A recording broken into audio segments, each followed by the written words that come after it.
بسم اللہ الرحمن الرحیم۔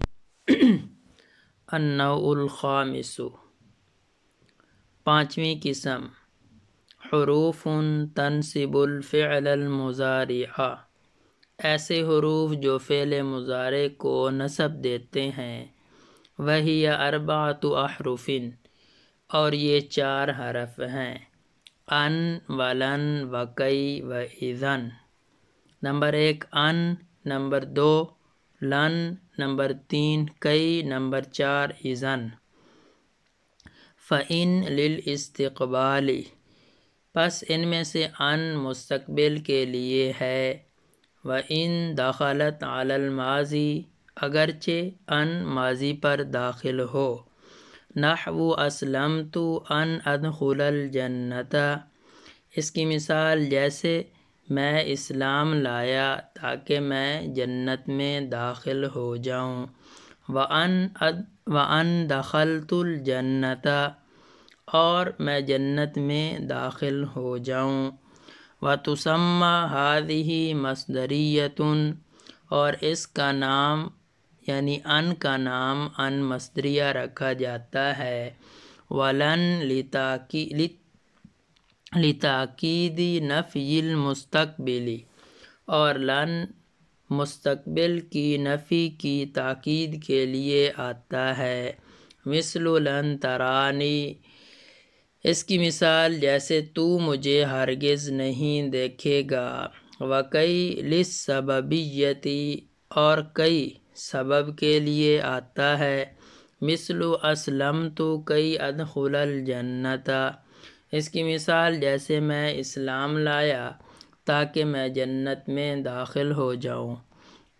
فَإِنَّ الْإِسْلَامَ سَبَبٌ لِدُخُولِ الْجَنَّةِ، کیونکہ اسلام جنت کے دخول کا سبب ہے۔ وَإِذًا لِلْجَوَابِ وَالْجَزَاءِ، اور اذن جواب اور جزا کے لیے آتا ہے۔ مثل اذًا تدخل الجنۃ فی جواب من قال اسلمت، اس کی مثال جیسے پھر تو جنت میں داخل ہوگا اس شخص کے جواب میں جو کہے کہ میں اسلام لایا۔ سماعی عوامل کی کل 13 قسمیں ہیں، ان میں سے پانچویں قسم، ایسے حروف جو فعل مضارع کو نصب دیتے ہیں، اور وہ فعل مضارع کو نصب دینے والے حرف چار ہیں، ان ولن کئی اور اذن۔ پہلے نمبر پہ ان مستقبل کے لیے آتا ہے، چاہے ماضی پہ داخل ہو چاہے مضارع پہ داخل ہو۔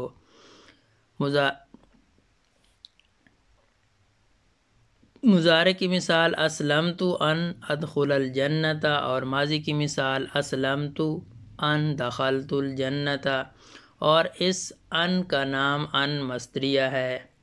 اور دوسرے نمبر پہ فعل مضارع کو نصب دینے والے حروف میں سے لفظ لن ہے، اور لن مستقبل کی نفی کی تاکید کے لیے آئے گا، جیسے لن ترانی تو مجھے ہرگز نہیں دیکھے گا، یعنی تو مجھے آئندہ ہرگز نہیں دیکھے گا۔